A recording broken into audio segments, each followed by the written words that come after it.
नाराज जाए। अमृत चंद्र आचार्य की बात कैसी? हाँ, तो कैसी होएगी?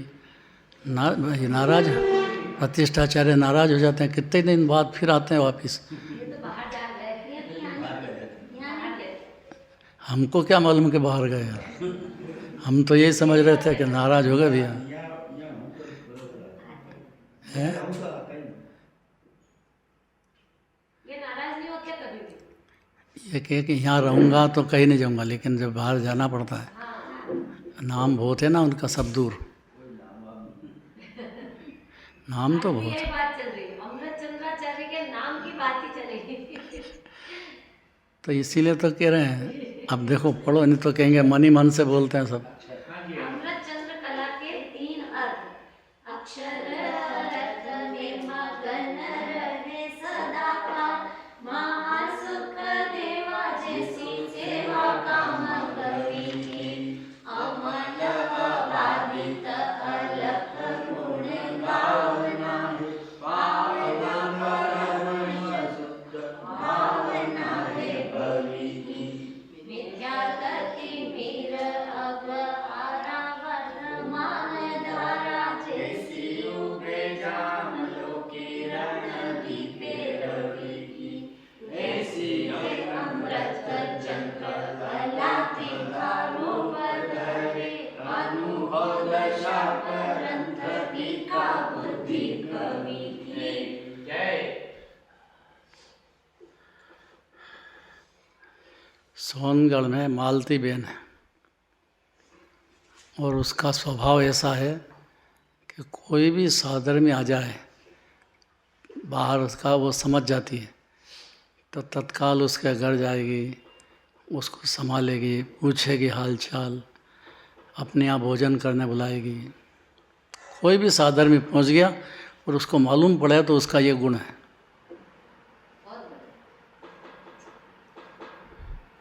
इसलिए ये सीखना चाहिए कि मंदिर में कोई भी नया आदमी आ जाए तो उसको कहना ही चाहिए कि चलिए साहब भोजन के लिए। वो कह नहीं, मैं तो यहाँ आया हूँ कोई काम से। तो आप काम से आए होंगे, भोजन तो करेंगे, आज हमारे यहाँ करिए। ऐसा हर साधर्मी का कर्तव्य होता है। जो भी जिन मंदिर में आ गया है वो साधर्मी है, उसका हाल पूछना चाहिए, और खाली पूछना भी नहीं चाहिए, ले जाना चाहिए घर पे और भोजन भी कराना चाहिए। नहीं तो कि मैंने पूछ लिया साहब और उसने एक बार मना करा तो मैंने कहा यार चलो छुट्टी हुई। आग्रह भी करना चाहिए। ऐसे जिनवाणी से सुन करके सम्यक दर्शन के बाद इतना विनयवंत हो जाना चाहिए जीव को कि आग्रह करे। कोई भी साधर्मी हो, जरा सा बीमार हो तो उसको फ़ोन लगा देना चाहिए कि भाई साहब क्या बात है। तो उसको क्या होता है कि मेरे को कोई पूछने वाला है। और कुटुंब परिवार तो सब स्वार्थ के टोले हैं। जिनवाणी ने कह दिया ठगों की टोली है, उसके बीच में हो आप, ऐसा आचार्यों के वचन है। तो उस वचन को गंभीरता से लेना चाहिए। ऐसा नहीं समझना चाहिए मेरा परिवार मेरा परिवार मेरा परिवार, मेरी घरवाली मेरी घरवाली। नाराज मत होना आप। इससे उसको बल मिल जाता है। तो उसको बल मिलता है, घरवाली को बल मिलता है कि आज वो बाहर गए हैं या यहाँ नहीं है तो मेरी तबीयत पूछने वाला कोई है। ये सांत्वना के शब्द जो है, अगर साधर्मी आपस में नहीं देंगे, कौन दूसरा देगा? कौन जीव को जानने की बात भी कौन करता है? यहाँ आचार्य सांत्वना देते हैं कि दिनेंद्र भगवान के दरबार में आकर के भी अनंत बार कोरा निकल चुका है जीव, अब फिर से देखो कहते हैं। अमृत चंद्र स्वामी की चंद्र कला, अनुभव की, टीका की और कविता के 3 रूप है। सो सदा काल, अक्षर अर्थ अर्थात मोक्ष पदार्थ से भरपूर है। सेवा करने से कामधेनु के समान महासुखदायक है। इसमें निर्मल और शुद्ध परमात्मा के गुण समूह का वर्णन है। परम पवित्र है, निर्मल है और भव्य जीवों के चिंतन करने योग्य है। मिथ्यात्व का अंधकार नष्ट करने वाली है। दोपहर के सूर्य के समान उन्नतिशील है। आखिरी लाइन बहुत जोरदार है। सूर्य का उदय हो जाए तो अंधकार भगाने के लिए सूर्य चिंता करेगा।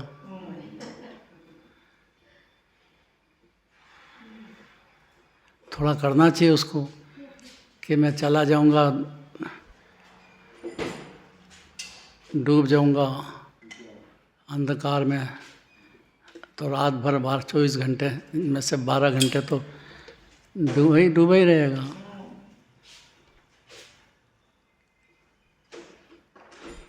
लेकिन जिसको विश्वास है, अंदर में दृढ़ता है कि 12 घंटे बाद फिर उग जाएगा, इतना भरोसा होता है, उसको सम्यक दृष्टि कहते हैं। जीव को भरोसा आना चाहिए। कैसी भी बीमारी हो जाए, कैसा भी डॉक्टर जवाब दे दे, डॉक्टरी दवा तो लेना भी नहीं चाहिए, पर वैद्य दवा दे दे,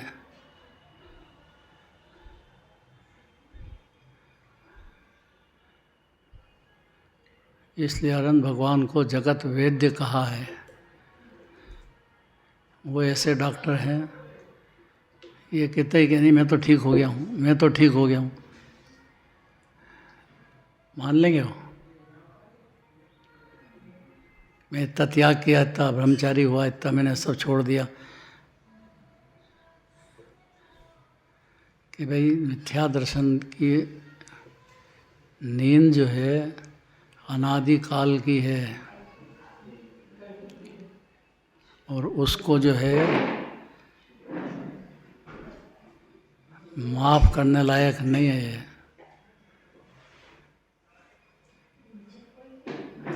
इसलिए जिनेंद्र भगवान ने 14 गुण स्थान के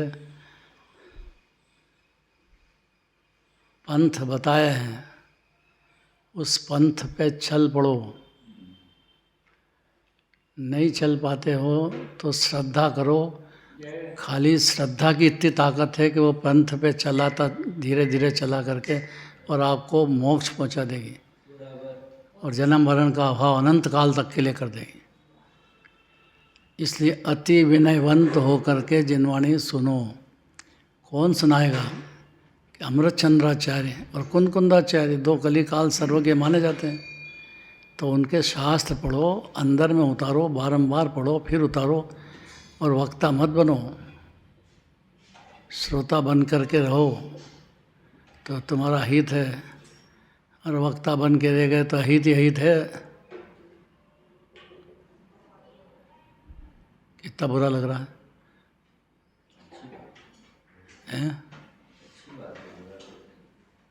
नहीं लग रहा है? जोर से बोलो यार। अच्छी बात है, बुरा क्यों लगे? अच्छी बात का बुरा क्यों लगे? अगर ये समझ जाता है जी, तो सम्यक दर्शन प्रकट होते से ही, प्रकट तो उसी क्षण होगा, और फिर 14 गुण स्थान की सीढ़ी समझ जाएगा, और अपना गुण स्थान कौन सा है ये अपने से बात करेगा, और उस हिसाब से अपनी परिणति का व्यवहार षट आवश्यक आदि जैसा जिनवाणी गुण स्थान के हिसाब से बता रही है वो चालू हो जाएगा। और अपने से नहीं बन रहा है तो उसके लिए खेद खिन्न होगा। ऐसा अंदर ही अंदर अगर उसको लगेगा कि इसमें तो मेरी निंदा हो गई, तो आपको निंदा करेगा तो ही सम्यक दृष्टि है। अपनी निंदा करे बारंबार। मैना सुंदरी का दृष्टांत है।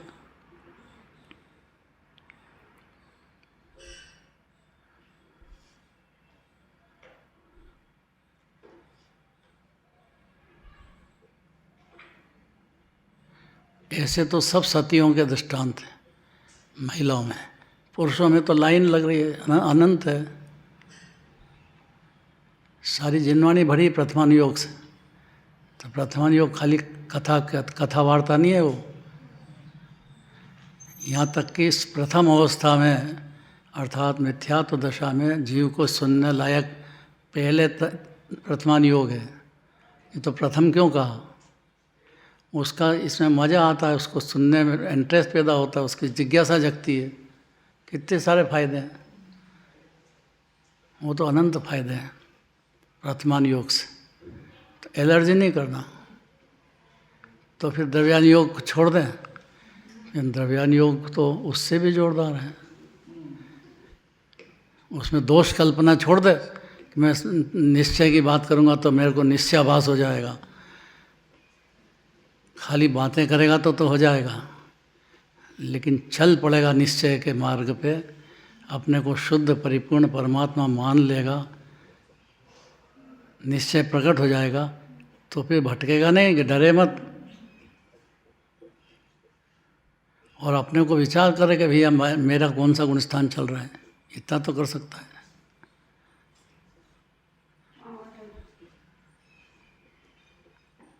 कितनी बुरी लग रही है। आचार्य कहते हैं, हाँ निहाल तो हो जाए, ये बात तो सत्य है, लेकिन थोड़ा विनम्र हो, थोड़ा मोह ढीला पड़े, थोड़ा अपना नाम, शरीर का नाम है ही नहीं तेरा भाई, ये तो मलमूत्र का ढेर, शरीर उसका नाम रख दिया माँ बाप ने, ढोया जाएगा क्या उसको? अनादिकाल हो गया। इतना कहना चाहते हैं, देखो हृदय रोग, मोह। एक मिनट से रुको, पढ़ना।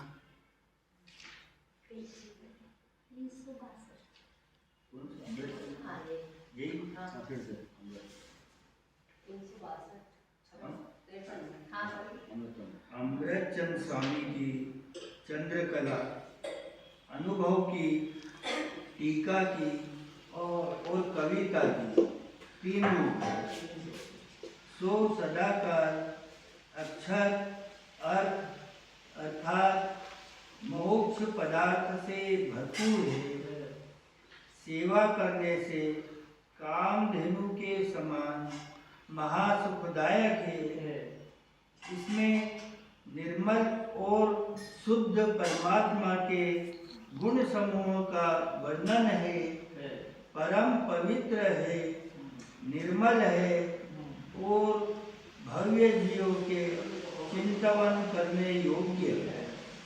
मिथ्यात्व का अंधकार नष्ट करने वाली है और दोपहर के सूर्य के समान उन्नतिशील है। आखिरी की लाइन है कि उन्नतिशील है, मतलब आप खाली सम्यक दर्शन से संतुष्ट नहीं हो जाना।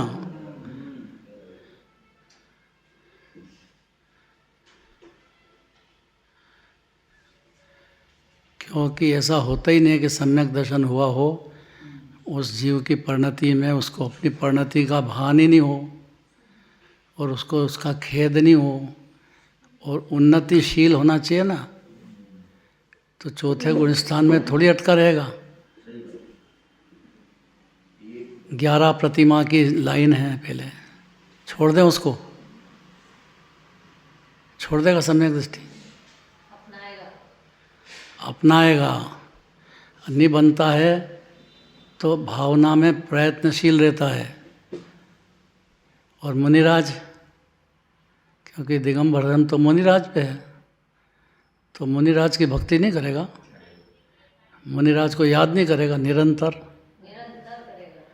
तो वो उसकी जो सम्यक दर्शन के साथ ज्ञान जो प्रकट हुआ है वो भी उन्नतिशील होगा, और जो चारित्र की पर्याय में जो अंश प्रकट हुआ है वो भी हर क्षण उन्नतिशील होगा ही होगा। कितनी बार कहें, कैसे कहें? खाली सम्यक दर्शन का भ्रम करके या समझ लिया हो गया है तो महामूर्ख है ही, लेकिन सम्यक दर्शन प्रकट वास्तव में हो गया है तो उन्नतिशील के लक्षण वो जिनवाणी बताएगी। कि क्या लक्षण है, वो देखो इसी में कहते हैं अभी आगे की गाथा। नाम साध्य साधक करो, द्वार दान समठी, समय सार नाटक सकल, पूर्ण भयो सखी। अंतिम कहा बनारसी दास जी ने कि मैं पूर्ण रूप से टीका सहित पढ़ करके और फिर वर्णन करता हूँ। तो मेरा नहीं है ये, वर्णन कर रहा हूँ तो मेरी पोजीशन समझ करके मिथ्या दर्शन ज्ञान चारित्र का अंधकार दूर करा देने के लिए कह रहा हूँ। उसको ध्यानपूर्वक सुनो। ये जिनराज की वाणी है, फिरने वाली नहीं है। अगर जीव ने समझ ली है तो सम्यक दर्शन आत्मानुभूति प्रकट हो जाना चाहिए। नहीं समझी है तो फिर बारंबार समझो। समझाने की क्या बात है उसमें, किसको समझाएं? इस भ्रम को छोड़ दो कि मैं दूसरे को समझाता हूँ, और सटीक टीका सहित पढ़ो। और उसका अर्थ है कि निरंतर उन्नति करता हो तो ज्ञानी, अर्थात उसको फिक्र होती कि मैं कहाँ हूँ अभी। चौथा गुणस्थान तो एकदम नीची से नीची दशा है। जगन्य अंतरात्मा तो हुआ है, बहिरात्मा तो शरीर को ही अपना मानता है, संयोग को ही अपना मानता है। और यह गहरी नींद अनादिकाल की है। इतना ही मूर्ख समझने को तैयार ही नहीं है कि ये तो छूट जाएगा भाई। शरीर से क्या लेना देना, मलमूत्र का ढेर, रोग की मूर्ति, ये तुम हो सकते हो। इतना ही नहीं समझा हो तो क्या करें। इसलिए आचार्य परमात्मा कहते हैं कि जिस जीव को सम्यक दर्शन हुआ उसको ज्ञान सूर्य का उदय हो गया। और ज्ञान सूर्य का उदय होने से उसको अपनी परिणति के दोष दिखने लग गए। और दिखने लग गए तो उसको दूर करने के लिए प्रयत्नशील हर क्षण हुआ। और प्रयत्नशील होने का अर्थ ही ये है कि सटीक मतलब टीका सहित लिखने का मतलब अमृत बनारसी दास जी का ये कहना है कि मैं मर्जी से नहीं कह रहा हूँ। आचार्यों ने ही टीका लिखी है और आचार्यों के वचन के अनुसार मैं कह रहा हूँ। और मैं खुद भी अपनी परिणति को उन्नति की ओर ढालना चाह रहा हूँ। ढल रही है लेकिन बहुत जरा सी है। और मेरे सफ़र बहुत लंबा है 14 गुणस्थान का, मामूली बात नहीं है ये। मेरे को मेरी दया आ गई है। मैं दूसरे की दया पाल पार करके बर्बाद हो गया अनादिकाल से। देखो क्लियर बात है। विभाव परिणति से में हमने ममत्व भाव रचना अर्थात विभाव परिणति को आत्म परिणति समझा। इसलिए 84 लाख योनि भटकता था।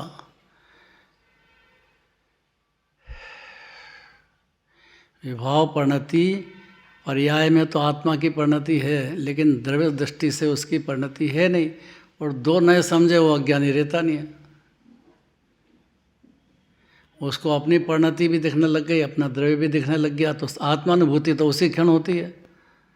ये सबूत चाहिए जिनवाणी को, आत्मानुभूति को। और आत्मानुभूति होते से ही क्या होता है देखो, उसके फल में हमारी यह रचना हुई है। नहीं तो ये हमारी जो परिणति उन्नति की ओर नहीं होती और हमारा लक्ष्य नहीं होता उसको दूर करने का, तो ये टीका हमारी लिखने की हिम्मत नहीं थी कि आचार्यों के वचन और वो जो गुणस्थान स्वरूप का उसको गौण कर दें। गौण तो आचार्य नहीं कर रहे हैं और मुख्य कर रहे हैं, तो हम कौन बीच में। हमारी परिणति गंदी है, बेहद गंदी है। अब ज्ञान का उदय होने से यहाँ से सबसे बढ़िया बात है ज्ञान का उदय का मतलब क्या? कि सम्यक ज्ञान का उदय, उसको ज्ञान सूर्य कहते हैं। सम्यक दर्शन होते से ही, आत्मा अपने को मानते से ही कि मैं तो अनादि अनंत आत्मा हूँ, तो परिणति में ज्ञान सूर्य का उदय हुआ। अपने को माना ही नहीं, मैं तो शरीर हूँ, न परिवार हूँ, न परिवार मेरा है, मैं करता हूँ, न मर जाऊँगा, ऐसे पागलपन की बातें हैं अनादिकाल की, बिल्कुल पागल जैसा हो गया।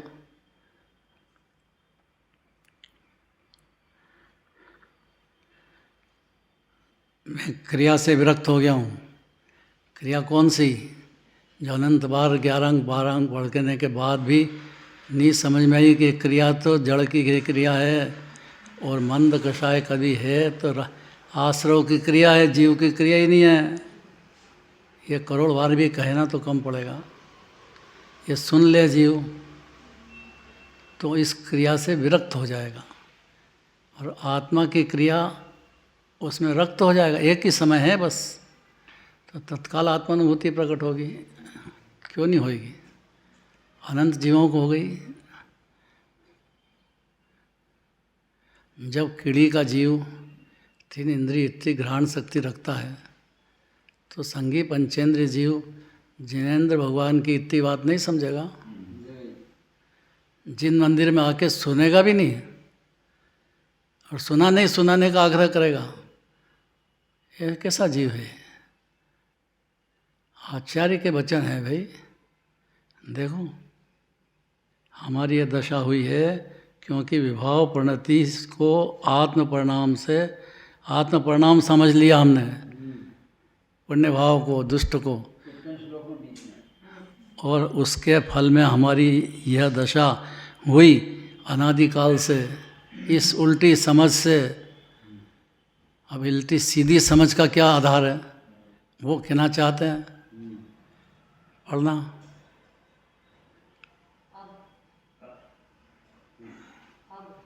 अब ज्ञान का उदय होने से क्रिया से विरक्त हुआ हूँ। पहले का कहा हुआ जो कुछ हुआ वह मिथ्यात्व की मोह निद्रा में स्वप्न कैसा छल हुआ है। अब नींद खुल गई। छल हुआ था क्या जोरदार बात है। और उस क्रिया को अपनी क्रिया समझ लिया, पूजा करने की क्रिया, बोलने की क्रिया, दूसरे को समझाने की क्रिया। ये तो पुद्गल की क्रिया है, जीव की क्रिया है ही नहीं। अरे पर ये बोलने की क्रिया तो मेरी है क्या? ये तो भाई मानेगा तो ज्ञान का सूर्य होगा नहीं है। और ज्ञान का सूर्य अर्थात सम्यक ज्ञान पैदा होने पर ये मेरे को दिखने लग गया कि मेरी क्रिया तो है, लेकिन ये मेरी परिणति की क्रिया में ये दोष चल रहे हैं, गुण नहीं है ये। और ये जो दोष चल रहे हैं उसकी कथा बहुत लंबी है। देखो जो कुछ हुआ है वो होने से अब मैं विरक्त हो गया हूँ। बनारसीदास जी विरक्त हो गए, तभी तो मुनिराज ही नहीं बने। तो मुनिराज बनने की जरूरत कहाँ है? अभी तो विरक्त होने की जरूरत है। सम्यक दर्शन होने पर विरक्त हो जाता है, लेकिन चारित्र दोष जो रहते हैं उसको अपना दोष समझ करके दूर करने के लिए प्रयत्नशील हर क्षण होता है। और हर क्षण उसकी जो इस प्रयत्न की वजह से उसकी जो क्रिया चारित्र की है दोष, वो दूर होते जाते हैं, भागते जाते हैं। जैसे चोर जाग गया, चोर आया और दिखे गर्दनी जाग गया है, इतने के अंदर भागने लग जाता है। उसको लगना चाहिए, ऐसे जीव के ज्ञान को लगना चाहिए कि मैं जाग गया हूँ अनादि के मोह की निद्रा से, तो सम्यक दर्शन उसी क्षण होता है जीव को। और सम्यक दर्शन हो गया तो अपनी पर्याय के दोष सब दिखने लग गए, और दिखने लग गए तो उसको दूर करे कि दूसरे को समझाने के लिए बैठा हूँ। काय के लिए बैठा हूँ? दोष दूर करने। नींद खुल गई। नींद खुल गई और मान कषाय का गुलामी नहीं करता है। मान कषाय उसके नाम से ही भागती है। अरे तो जाग गया। बहुत ताकत है इसमें, बोलना बहुत सरल है, क्योंकि सबसे दुष्ट कषाय मान कषाय है।